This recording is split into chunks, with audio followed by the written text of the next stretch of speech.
Warren Buffett ही नाव ऐकलं की डोळ्यासमोर काय येतं? बरोबर, करोडोंचे व्यवहार, शेअर बाजार आणि प्रचंड यश. पण त्यांच्या यशामागचं खरं रहस्य काय असेल? गंमत म्हणजे ते पैसे कमावण्याबद्दल नाहीये, तर पैसे न गमावण्याबद्दल आहे. हो, तुम्ही बरोबर ऐकलं. चला तर मग आज आपण बफेट यांची ही सोपी पण तितकीच जबरदस्त विचारसरणी समजून घेऊया. बफे यांच्या संपूर्ण फिलॉसॉफीचं सार आहे ना, ते या एका वाक्यात दडलंय. किंमत म्हणजे तुम्ही जे पैसे मोजता आणि मूल्य म्हणजे त्या बदल्यात तुम्हाला जे मिळतं. म्हणजे बघा, शेअर बाजारात एखाद्या शेअरची किंमत तर रोज, किंबहुना प्रत्येक मिनिटाला बदलते, नाही का? पण त्या कंपनीचं खरं मूल्य, तिची खरी किंमत इतक्या लवकर नाही बदलत. आणि हाच फरक ज्याला कळला, तोच यशस्वी गुंतवणुकीचं पहिलं पाऊल टाकतो. तर मग सुरुवात करायची तरी कुठून? बफेट म्हणतात सगळ्यात सगळ्यात पहिली आणि महत्त्वाची गोष्ट म्हणजे एक योग्य कंपनी निवडणं. कारण विचार करा, आपण किती स्वस्तात एखादी गोष्ट विकत घेतली, पण जर ती कंपनीच चांगली नसेल तर काय उपयोग? ती गुंतवणूक म्हणजे अक्षरशः वाळूवर घर बांधण्यासारखं आहे, कधीही कोसळू शकतं. पण आता प्रश्न येतो की ही चांगली कंपनी ओळखायची कशी? म्हणजे नक्की काय बघायचं? चला, यासाठी बफेट यांनी काही एकदम सोपे पण खूप महत्त्वाचे निकष दिले आहेत, तेच आता आपण पाहूया. बफेट यांचे निकष आहेत ना, ते मुख्यत्वे 3 गोष्टींवर टिकून आहेत. नंबर 1, कंपनी चालवणारे लोक म्हणजे मॅनेजमेंट किती प्रामाणिक आणि विश्वासू आहेत. नंबर 2, कंपनीमध्ये काम करायचं वातावरण म्हणजे कल्चर कसं आहे. आणि सगळ्यात महत्त्वाचं नंबर 3, कंपनी फक्त आजचा किंवा उद्याचा नफा बघतीये की खूप लांबचा विचार करून आपलं मूल्य वाढवतीये. आणि यातला जो पहिला मुद्दा आहे ना, मॅनेजमेंटचा, तो तर सगळ्यात जास्त महत्त्वाचा आहे. बफेट काय म्हणतात की असे मॅनेजर शोधा जे कंपनीला फक्त एक नोकरी म्हणून बघत नाहीत. नाही, तर ते त्याला स्वतःचा व्यवसाय मानतात. त्यांची विचार करण्याची पद्धतच मालकासारखी असते, नोकरासारखी नाही. आणि म्हणूनच ते प्रत्येक निर्णय घेताना कंपनीच्या लांबच्या भल्याचा विचार करतात. आणि ही गोष्ट समजवण्यासाठी बफेट एक खूप सुंदर उदाहरण देतात, एका शेतकऱ्याचं. विचार करा, एक चांगला शेतकरी आपल्या जमिनीची कशी काळजी घेतो, तिला जपतो, खतं-पाणी घालतो. का? कारण त्याला माहीत असतं की हीच जमीन त्याला वर्षानुवर्ष उत्पन्न देणार आहे. बस, चांगल्या मॅनेजरने सुद्धा आपल्या व्यवसायाची काळजी अगदी तशीच घ्यायला हवी, संयमाने आणि दूरदृष्टीने. चला, समजा आता आपल्याला एक चांगली कंपनी सापडली. आता येतो दुसरा टप्पा, गुंतवणुकीचं खरं सूत्र, किंमत विरुद्ध मूल्य. हे 2 शब्द दिसायला सारखे वाटले तरी यांच्यात जमीन अस्मानाचा फरक आहे.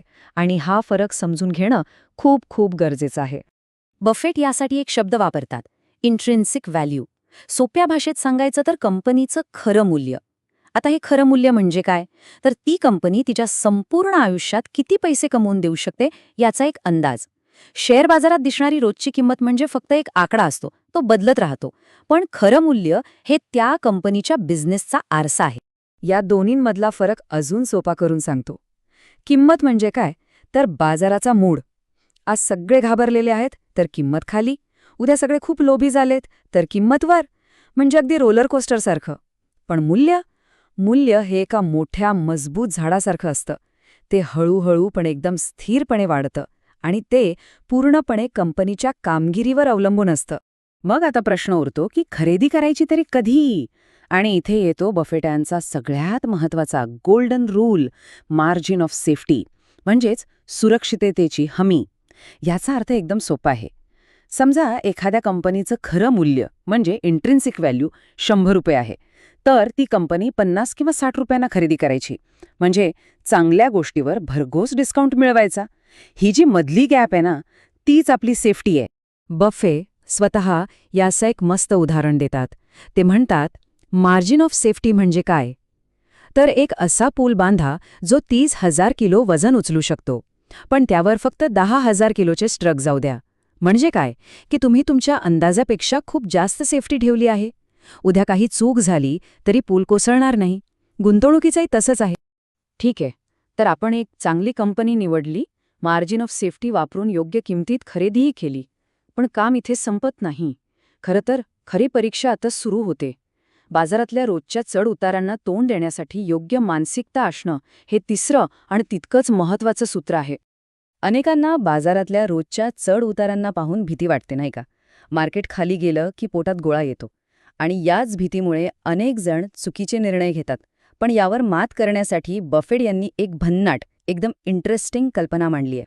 बफेट म्हणतात की शेअर बाजाराकडे बाजार म्हणून बघूच नका, त्याला एक माणूस समजा, आणि त्याचं नाव आहे मिस्टर मार्केट. हा मिस्टर मार्केट आपला एक बिझनेस पार्टनर आहे, पण तो जरा विचित्र आहे. म्हणजे खूपच लहेरी आणि इमोशनल आहे. एकदा का आपण त्याला एक व्यक्ती म्हणून बघायला लागलो की त्याला हाताळणं खूप सोपं होऊन जातं. आता हा मिस्टर मार्केट करतो काय, तर याचे दोनच मूड असतात. काही दिवस तो एकदम खुश असतो, खूप उत्साहात असतो. तेव्हा तो येतो आणि आपल्याकडच्या शेअर्ससाठी एकदम अव्वाच्या सव्वा किंमत देऊ करतो. आणि काही दिवस तो खूपच निराश, दुःखी असतो. तेव्हा तो तेच शेअर्स अगदी कवडीमोल भावात विकायला तयार असतो.